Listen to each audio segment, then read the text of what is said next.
here are 5 simple ways that you can help your worship team become better musicians, both individually and as a whole. The first is this, and honestly, I started with the best one, I think, because I think that this is the best way to improve your team's musicianship, and that is to listen to recordings of your team together. Do you record your service on Sunday? I know a lot of churches nowadays live stream their services, so you probably have some form of recording of your team. If you don't live stream your services, it could be as simple as taking a line out from your board and recording that into your phone or a laptop or whatever. You could even just set up a phone in the back of your worship space somewhere to capture the sound. It doesn't matter what it is, but if we want to improve our musicianship as a team, then we're not just going to magically stumble upon what we need to work on at some point. You know, it's really hard to listen while you're playing. First of all, hopefully we're listening while we're playing to the other musicians,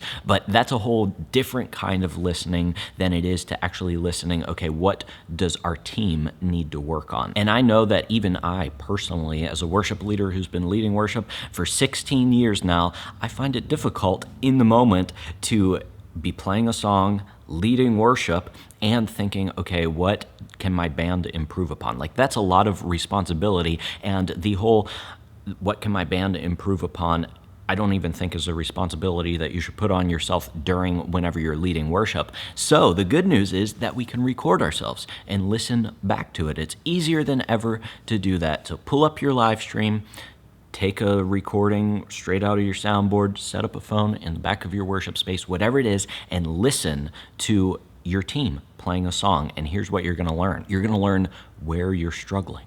And the good part about it is that it might not even just be you who identifies it. I recommend not just you doing this yourself and then coming back to your team and be like, you know, guys, I listened to the recording and Jimmy, you suck on guitar, and Carrie, you're horrible at the piano. No, obviously you don't want to talk to your team in that way anyways, but the beauty of listening to recordings with your team is that you don't even have to be the bad guy. You don't have to be the one who says, guys, we're really struggling with this. When people hear themselves, they're gonna notice it if it's not correct. Most people are extremely sensitive and critical of themselves, probably to a fault, but we can actually use that to our advantage when we're trying to improve, because whenever you turn on a recording, our selfishness inside of us is going to tune our ears to our specific part, and then we're gonna hear, oh my gosh, I hit like 5 wrong notes in that guitar solo, or man, my vocals were super flat in that chorus and I don't like the way it sounds. We're just gonna do that naturally as human beings, hear ourselves and want to get better. The problem is that we never give our worship team members that chance, because we're always just on stage, right? Like playing music. Most of the people on your worship team have probably never heard what they sound like. Have you ever thought about that before? Like, we're always on stage leading worship and we hear it whenever it's coming out of our mouths or coming out of our instruments through our in-ears or the speakers in the house, but we never actually sit out in the house and listen to it. So listen to recordings with your worship team and ask them, say, I'm going to be asking you at the end of this song that we listen to, what can we do better? Simple as that, and people will identify how they can improve themselves, and only once we identify what we can improve can we start to actually improve our musicianship. Now that we have listened to recordings and we actually know what we need to work on, it doesn't just stop there. We can be more intentional than just saying, okay, those are the things that you need to go home and fix. Instead, let's do the second thing to improve our musicianship, and that is to actually spend time intentionally focusing on the musicality of what we do as a worship team. And what I mean by that is not just learn all these songs at home, come in and have your parts ready to play, and then we're just going to run through the songs. First of all, let me just say that is the goal that we're aiming for ultimately, right? Like, we wish that our worship teams would just show up to rehearsal, they would have their parts learned, and we would be able to mesh together perfectly. But if you're watching this video, I assume that you're not there yet because you want to improve your team's musicianship. So if you aren't there, then don't act like you are there, and let's spend some time intentionally at our worship rehearsals just focusing on the musical side of things. One of the ways you can do that is simply talking through the arrangements of your songs. I think a lot of the times there's a lot of uncertainty in the arrangement of the songs. And maybe you do it, you think in your head, I do this the same way every time, chorus or verse 1 is quiet, then we go to the chorus, and then verse 2 builds, so on and so forth until we're at the end of the song. But you've never actually communicated that to your team. We just assume that they know that. And so when we play as a team together, it's like based on these assumptions of what the arrangement of the song is. And so everybody is sort of unsure, and maybe some people aren't even on the same page as you, even though you've been doing it the same way for the past 2 years, the same arrangement for the past 2 years. And so it's probably helpful to literally just go through part by part of the song and talk through the arrangement and where people are coming in, where people are cutting out, who's playing what part. If you've never done that before, man, we need to start doing that, because that's going to give so much clarity to your team, and then they're going to realize that, hey, most of these songs are arranged exactly the same, and then you can start working from those assumptions that the drummer and the bass player are going to come in on verse 2, and then we're going to all cut out at the beginning of the bridge, and then we're going to build it up to one final loud chorus. If you never tell your team that, they're never going to discover that on their own, and everybody's just going to be working from these assumptions of what they think is right, but you're not all going to be on the same page, and that's just going to create this uncertain sound in your music. Another thing you can do, and this is like if your team is really struggling with musicianship, you're struggling meshing together, maybe you just need to spend a prolonged amount of time playing a simple 4-chord chord progression. And you tell the drummer, give us a steady beat.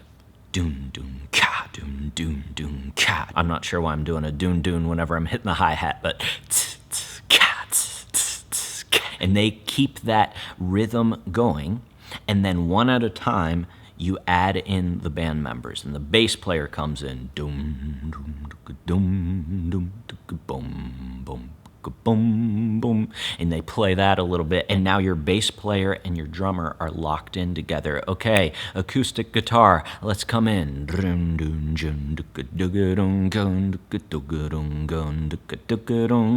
like my scatting there? And you add in so on and so forth until your musicians are locked in together. And if they've never gone through that exercise before, then it's going to be so beneficial for them, because they're going to learn, like they aren't having to think, okay, this is the arrangement of the song, and these are the chords that I need to play. No, we make it as simple as possible so that they can focus on locking in to the beat together and playing cohesively.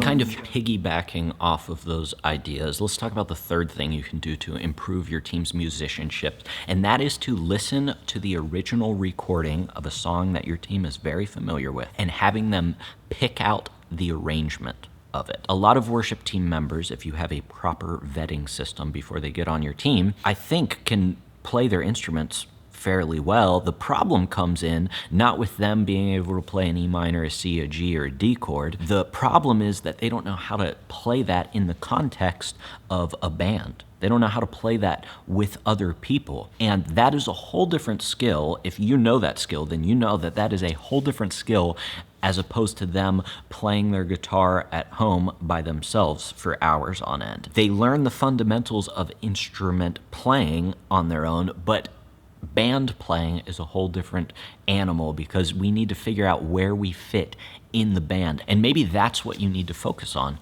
for your musicianship, is getting your team to understand their role, not just how to play their instrument, but their role in where they fit in the band. And the absolute best way to do that is mimicry. It's just mimicking. It's literally copying the original arrangement of a song. And people need to start listening to songs with that arranger's ear on your team, because a lot of people, when they listen to music, they just hear a wall of sound. But if you listen intentionally to these original recordings, they were produced by a producer who was paid a decent amount of money, I assume, to arrange the instruments together. And what you're hearing in the recording is not just a random amalgamation of whatever instruments they had on hand, with each instrumentalist playing whatever part they wanted to play. What you're hearing is a carefully arranged selection of instruments, each with their own space in the sonic mix. And that's why it sounds better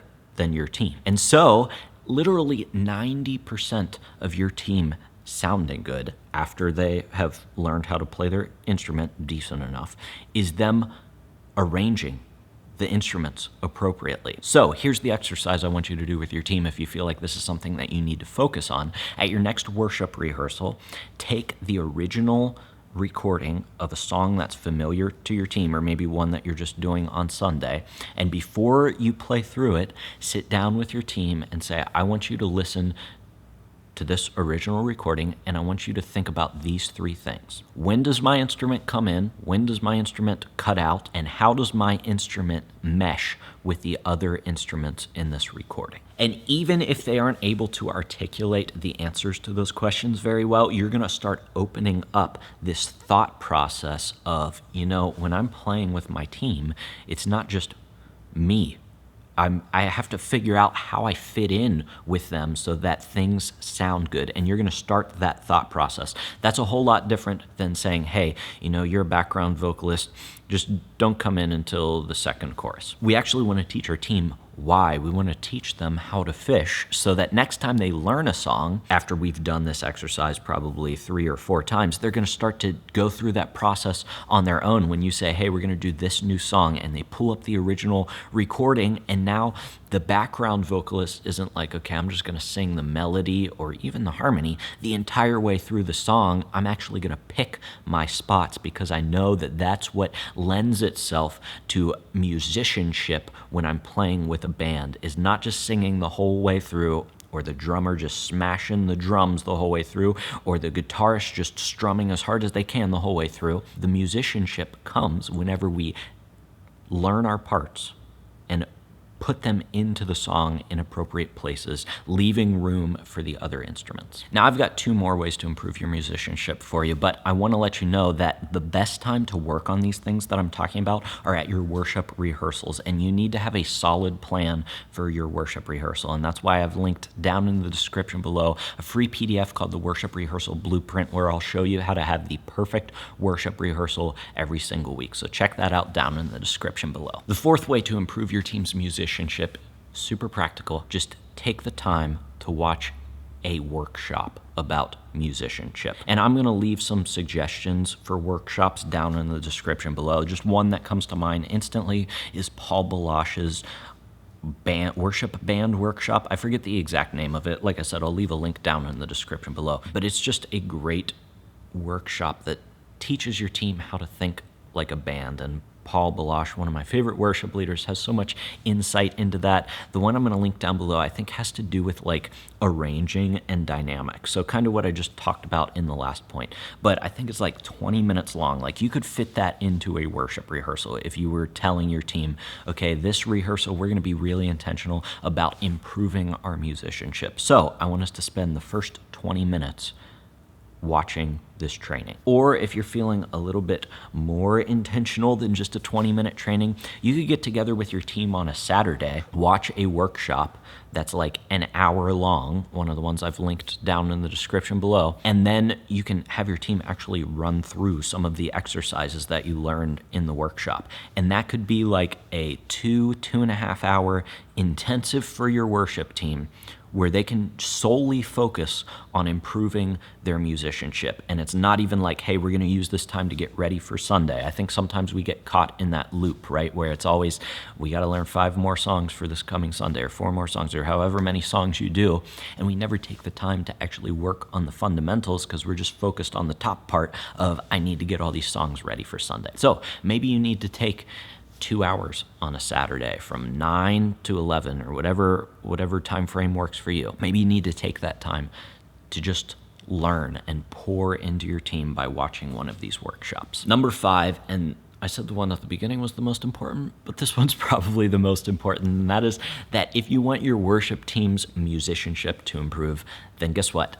You need to improve your musicianship. You are probably the cap on your worship team's musicianship, for better or for worse. But when the leader gets better, the organization gets better in any context that we put it in, but especially in a band environment, if you are the band leader, the team is not going to go above where you take it. It's not like just magically one day people are going to come in and start learning all of these new musical devices that they can put into playing in a band. People will practice on their own and they might get better at their instrument, but they will not get better at playing as a band except if you lead them in that. So I say that because I want to let you know, like, it starts with you. If you don't know where to take your team or how to lead them musically, then they're never going to get better because you're never going to take the steps to help them get there. So it starts maybe with you doing some of those exercises on your own that I've already talked about. Maybe you need to listen to a recording of yourself leading worship, and then maybe you listen to a recording of your entire band and literally ask yourself. You're only going to be able to find the answer if you take the time to think about it. It's not going to happen magically, and I could tell you some things to listen for. Listen to, how well your band is in the pocket together. Listen to where instruments are playing over each other, but you're only going to actually figure out the answer for your specific team if you take the time to go through the process yourself and think, why does this not sound like I want it to sound? And then how do I make it sound like I want it to sound? If you need help with that, I've got a video all about song arrangement techniques that I think would be really helpful for you, so I'll link that down in the description below as well. But the point remains, if you want your team's musicianship to get better, then if they're down here, you have to be up here so that they can rise to wherever your musicianship is and that you can lead them appropriately and specifically enough to get them to that point. Now, I'll just mention it one more time. The best time to practice your musicianship is not just on a Sunday morning while you're actually leading worship, but it's during your worship rehearsals. And that's why I put together the worship rehearsal blueprint that I'll link down in the description below. It's a free PDF where I will show you the step-by-step plan for having the perfect worship rehearsal. As you know, being a worship team is not just about playing musically. So number one, I will show you how to lead a perfect worship rehearsal musically so that you can lead your team well musically, but I also show you how to lead them spiritually and relationally as well so that they can grow closer to God and closer to each other and bond together as a team, which will also help them play better together as a team. So check that out down in the description below. Until I see you in the next video, keep leading worship well.